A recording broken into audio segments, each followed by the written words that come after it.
ഇന്ന് നമ്മൾ ഉണ്ടാക്കാൻ പോകുന്നത് പാവയ്ക്ക ഉപയോഗിച്ചിട്ടുള്ളൊരു തോരനാണ്. അപ്പം നമുക്ക് ഈ പാവയ്ക്ക കയ്പ്പായതുകൊണ്ട് പലരും കഴിക്കാറില്ലല്ലോ. അപ്പോൾ അവർക്കൊക്കെ കഴിക്കാൻ പാകത്തിന് പറ്റിയ ഒരു റെസിപ്പിയാണിത്. അതിനുവേണ്ടി പാവയ്ക്ക അരിഞ്ഞ് വെച്ചിട്ടുണ്ട്. അരിഞ്ഞ് ഉപ്പിലിട്ട് വെച്ചതാണിത്. അപ്പോൾ അത് പിഴിഞ്ഞെടുത്ത് പാത്രത്തിലാക്കി വെച്ചിരിക്കുകയാണ് ഞാനിപ്പോൾ. പിന്നെ ഒരു സവാള, മീഡിയം സൈസ് സവാള നീളത്തിൽ കീറി അരിഞ്ഞത്, 3 പച്ചമുളക്, നിങ്ങൾക്ക് എരിവിനനുസരിച്ച് പച്ചമുളക് എടുക്കാം, പിന്നെ ആവശ്യത്തിനുള്ള തേങ്ങ. ഇത്രയുമാണ് ഇവിടെ എടുത്തു വച്ചിരിക്കുന്നത്. പിന്നെ ഇനിയുമുണ്ട് ഇൻഗ്രീഡിയൻസ് ആവശ്യത്തിനുള്ളത് കേട്ടോ. ഇനിയുമുള്ള ഇൻഗ്രീഡിയൻസ് പുറകെ പറയുന്നതായിരിക്കുമേ. അപ്പോൾ എല്ലാവരും ഒന്ന് ശ്രദ്ധിക്കുക, ഫുൾ കാണുക വീഡിയോ. ഒരു പാൻ അടുപ്പിൽ വെച്ചിട്ടുണ്ട്. വെള്ളമൊക്കെ വറ്റി കഴിയുമ്പോൾ, ചൂടായി കഴിയുമ്പോൾ നമുക്കിതിലേക്ക് വേണ്ടിയിട്ടുള്ള വെളിച്ചെണ്ണ ഒഴിച്ച് കടുക് വറക്കാം. അപ്പോൾ പാൻ ചൂടായി, നമുക്ക് വെളിച്ചെണ്ണ ഒഴിച്ചു കൊടുക്കാം. എണ്ണ ചൂടായി കഴിയുമ്പോൾ ഇതിലേക്ക് നമുക്ക് കടുകും കറിവേപ്പിലയും നമ്മൾ എടുത്തു വെച്ചിരിക്കുന്ന പച്ചമുളകും കീറി ഇതിലേക്ക് ഇട്ട് കൊടുക്കാം.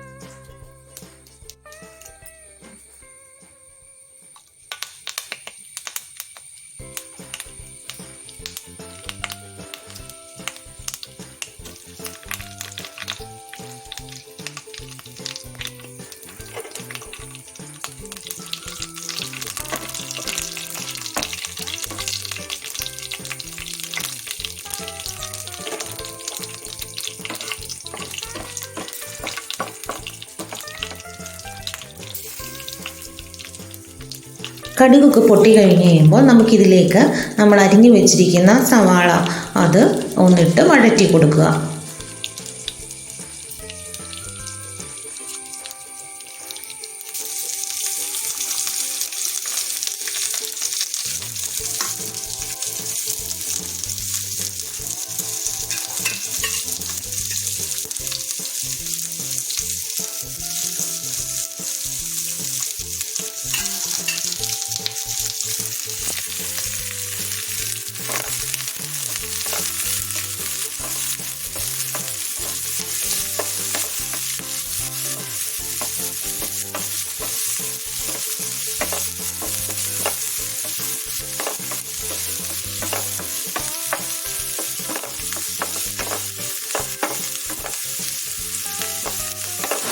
ഒന്ന് സവാള വഴന്ന് കഴിയുമ്പോൾ അല്പം ഉപ്പും കൂടെ ചേർത്ത് കൊടുക്കുക. അത് സവാളയ്ക്ക് വേണ്ടിയിട്ടുള്ള മാത്രം ഉപ്പ് മതി.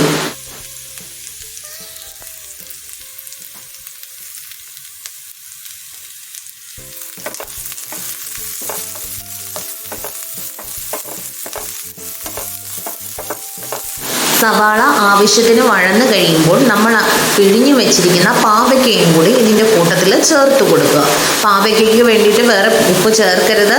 അതുകൊണ്ട് സവാളയ്ക്ക് ഉപ്പിടുമ്പോൾ വളരെ കുറച്ച് മാത്രം ഇടുക. പാവയ്ക്ക ഉപ്പിലിട്ട് വെച്ചതാണ്, എന്നിട്ടത് പിഴിഞ്ഞെടുത്തതാണ് ഇത്.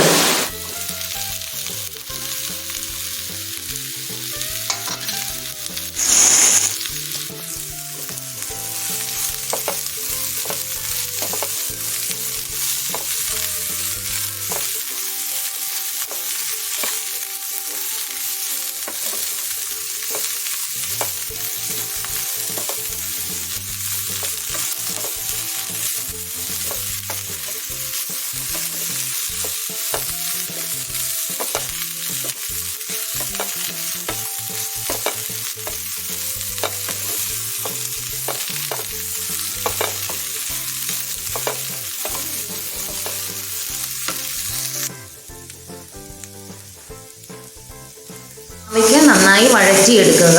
വഴറ്റിയെടുത്തതിന് ശേഷം ഒരല്പം പുളി പിഴിഞ്ഞ് ഇതിലേക്ക് ഒഴിക്കുക. ഒരു കാരണവശാലും അടച്ചു വെച്ച് വേവിക്കരുത്, പാവയ്ക്ക കയ്പ്പ് കൂടും. അപ്പം അതുകൊണ്ടാണ്. അതുപോലെ മഞ്ഞൾപ്പൊടി ഇടുകയും ചെയ്യരുത്. ഈ 2 സാധനവും കയ്പ്പ് കൂട്ടും. അപ്പം ഇത് നന്നായി വഴന്നതിന് ശേഷം ഇതിലേക്ക് ഒരു കഷ്ണം പുളി നന്നായിട്ട് പിഴിഞ്ഞ് ചൂടുവെള്ളം ഒഴിച്ച് പിഴിഞ്ഞെടുത്ത് അത് ഇതിലേക്ക് ഒഴിച്ചു കൊടുക്കും. ഒത്തിരി പുളിയുടെ ആവശ്യമില്ല കേട്ടോ, കുറച്ച് പുളി ആ വെള്ളത്തിൽ കിടന്ന് ഇത് വേകണം. പുളിവെള്ളത്തിൽ കിടന്ന പാവയ്ക്ക നന്നായി വെന്ത് കഴിയുമ്പോൾ അതിലേക്ക് ഒരല്പം വെളിച്ചെണ്ണ ഒഴിച്ച് കൊടുത്ത് നമ്മുടെ പാകത്തിനനുസരിച്ചും ഒന്ന് മൊരിച്ചെടുക്കുക.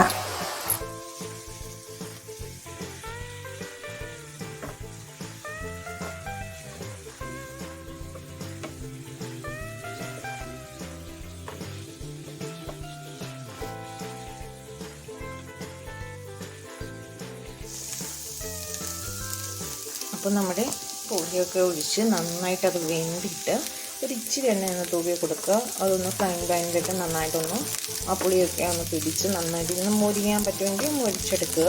നിങ്ങൾക്ക് പരുവത്തിനനുസരിച്ച് നിങ്ങൾ മൊരിച്ചെടുക്കുക. ഇപ്പം ഞാനിപ്പോൾ ഈ ഒരു പരുവത്തിനെ എടുക്കുന്നുള്ളൂ. ഇത് മെഴുക്കോട്ടിയാക്കാൻ ഉദ്ദേശിക്കുന്നില്ലല്ലോ, അതുകൊണ്ട് ഞാൻ ഈ ഒരു പരുവത്തിനെ ആക്കുന്നുള്ളൂ. എന്നിട്ട് ഇതിലേക്ക് നമ്മൾ എടുത്ത് വെച്ചിരിക്കുന്ന തേങ്ങ ചേർത്ത് കൊടുക്കുക. തോരന് വേണ്ടിയിട്ടുള്ള തേങ്ങ തിരുമ്മിയത് ചേർത്ത് കൊടുത്ത് ഇതൊന്ന് ഇളക്കി വെക്കുക. ഒരു കാര്യം ഓർത്തോളുക, നമ്മൾ പാവയ്ക്ക തോരൻ വെക്കുമ്പോൾ ഒരു കാരണവശാലും അത് അടച്ചു വെച്ച് വേവിക്കരുത്. അതുപോലെ ഇതിലേക്ക് മഞ്ഞൾപ്പൊടി ഇടരുത്. ഇത് രണ്ടും കയ്പ്പ് കൂട്ടത്തേ ഉള്ളൂ.